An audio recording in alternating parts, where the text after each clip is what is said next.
Hi, sweet people. I am so glad you are here. I cannot believe I am doing this. I have a YouTube channel, and if you know me, you know this is not my thing, not my jam, but I can't get away from it. It's been in my brain and in my heart for quite a while. So here I am. Hello, YouTube. Great to see ya. My name is Heather Sweetman. I live in the city of Chicago with my husband, Matt, and our 4 amazing kids. We have lived here for 12 years, which is insane. And we have been through a lot over those last 12 years. And I really believe that everyone's story matters, and that as we share our stories, that God uses that to really create a more loving, compassionate community. And so I want to do my part in that and share our story. A big part of our story is that we moved to Chicago to start a church.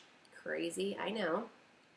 And then the other big piece of our story is that our youngest child, Finley, has very severe cerebral palsy.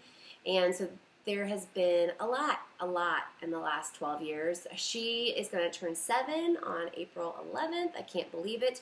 So we've been a special needs family for almost 7 years, and a church planting or church leading family for the last 12 years. So there's a lot in there, and for the last 7 years, God has really started to redefine my view of grief. I don't even know if I had a view of grief. But I definitely fit into like the standard 2-week box. Like something sad happens, you have 2 weeks to cry and journal and whatever you need to do, and then after 2 weeks, time to get back to life. God really has blown the lid off of that for me, and the kind of 3 words that are resonating in my heart and have been resonating in my heart for the last 2 years have been permission, perspective, and purpose. I really believe God gives us permission to grieve. I believe He gives us perspective in grief, and He gives us a purpose in grief. So part of me making these videos is actually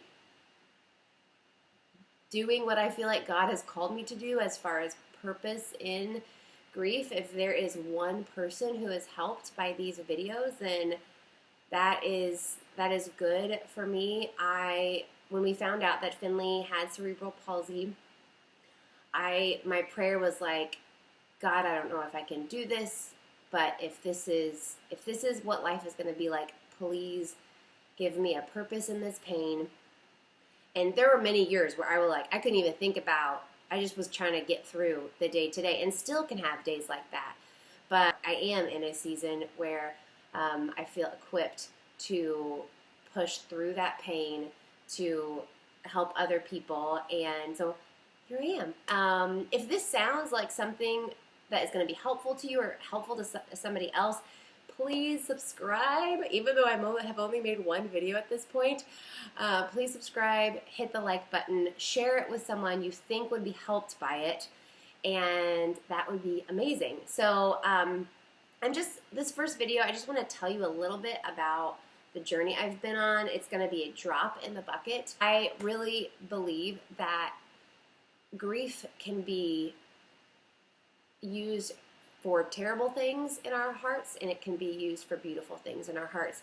And I believe that grief at its worst partners with shame to isolate us, to keep us believing that we're the only one who feels this way and nobody understands. But grief at its best partners with the grace of God to build communities of compassion and grace and camaraderie that understands. We don't actually all have to go through the same exact thing to feel understood, because the themes of grief are always the same. Friends of mine have gone through horrendous things of either losing someone too young, or losing children to terrible diseases that really wreak havoc on their body, to situations like my own. All of the different stories that I've ever heard, from the most horrific stories to maybe if there's categories, I don't like to categorize grief, but the whole spectrum, all the stories, there are these themes of grief where everyone feels alone. We all feel alone. We all feel isolated. We all feel like no one is going to understand. We all feel baffled by, why am I still dealing with these heavy emotions? Many times we are ridden with depression and anxiety, no matter what it is that we're facing. And so we can actually come together, even though our stories are different. We can find community and camaraderie. There have been so many times where I have been reading a book. It's not my story, totally different story to my own, but I feel like it's given me words to things that I have felt and didn't know how to put words to. And there's something so powerful when we put words to something that we have felt. And it kind of makes us, like, at least for me, it's like, oh, I'm not crazy. What I'm going through is really normal, and these words have kind of unlocked that feeling. And there is something that happens when words are put to feelings. It almost like unlocks it for us, and you're able to step through it. So, and guys, just to say, I am not a professional, okay? Not a professional. I have had a lot of professional help over the last decade or so. But so you really have to take what I'm saying with a grain of salt. I have made a lot of mistakes. I have learned from them. I've read some really wonderful books that have really, really helped me. I have had some tremendous counseling and tremendous coaching over the years, which I am deeply, deeply grateful for. So you might think, Heather, you're crazy, and that doesn't apply to me, so I'm just not going to listen to you. That's totally fine. Take it or leave it. If it helps you, great. If it doesn't, that's totally fine. And I hope you find a story that does help you, and good people around you that does help you. So really quickly, you might be watching this thinking, well, I've never had a traumatic event happen to me, or I don't have nothing to grieve. And I would beg to differ after the year that we have had, after the last 12 months. I will put this link in, I'm figuring out this technology on the fly, so I will attempt to link this below. Apparently that's what you can do, because that's what YouTubers say. That's what YouTube people say. But there is a podcast that I love called the Leader's Journey Podcast, and it is like free counseling. It is so, so good. I have not listened to everything on their podcast, but everything that I have, I love. And one of the ones I listened to early on in COVID was about collective grief. I had never heard this term before, but it was so helpful. So the reason I beg to differ is because of what they say on the Leader's Journey podcast, and they are professionals. But the idea of collective grief is that it's a group of people that go through the same kind of grief. And the last time we had this scale of a collective grief was at the end of 1945, when World War II ended.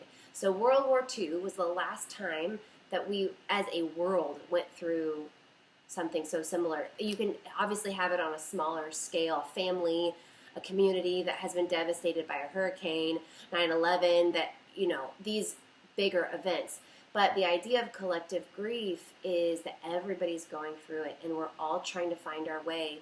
So with the nation, the world really being shut down for the last 12 months, we've all been in this place of like, what am I doing? And what's happening? And what's right? And what's wrong? And these big overarching questions, and in the United States, different states have had different policies, and so even, in Illinois and in Chicago specifically, it has been very, very shut down, and then my parents are in Georgia, which, we all know they were the first ones to open up. So you have, even in that collective grief, you have different states handling it differently, different countries handling it differently, which can kind of, it's good, I think, in one sense, but on the other hand, it's like, I think we can rely on our friends and family to kind of figure things out, and when your family's all over the place, it can kind of be like, well, what do I do? or your friends. So, and usually when we go through something really hard, we have people around us who are like, oh, I've been through this before. It's going to be all right. Like, this is awful and terrible, but you're going to make it. And let me tell you about my story. Let me tell you about, how I made it through this. There's no one who has been through anything like this before. Maybe a few living who lived through the pandemic in the early 1900s, but they are few and far between, and the world is a very, very different place to what it was in the early 1900s. So, Captain Obvious. So, the studies show that our brains aren't really able to decipher, oh, I'm grieving over this death, or, oh, I'm grieving over, this change of apartment. And I think also just broadening our perspectives of what our bodies actually interpret as grief. And I'll give you one quick story. When we moved to Chicago, I at that time I was not a crier. I did cry, but nowadays, if you know me, you know that I cry a lot.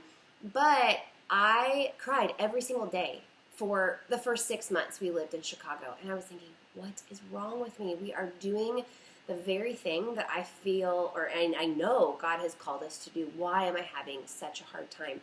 And like 3 years down the road, I was watching this program, and they were talking about the amount of stress that is on our bodies when we move just within the same town. And the amount of stress on our bodies, not for everyone, but for most people, is actually the same amount of stress as losing a close family member.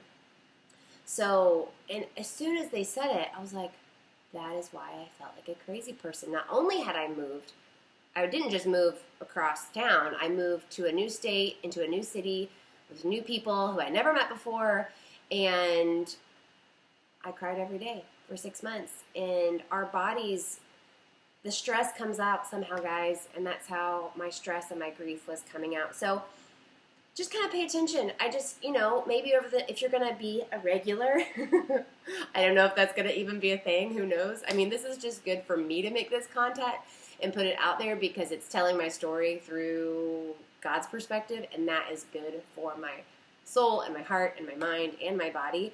So thank you so much for being here. I am honored and humbled and baffled at myself. So we'll see where this thing goes. Bless you guys. Have a wonderful rest of your day.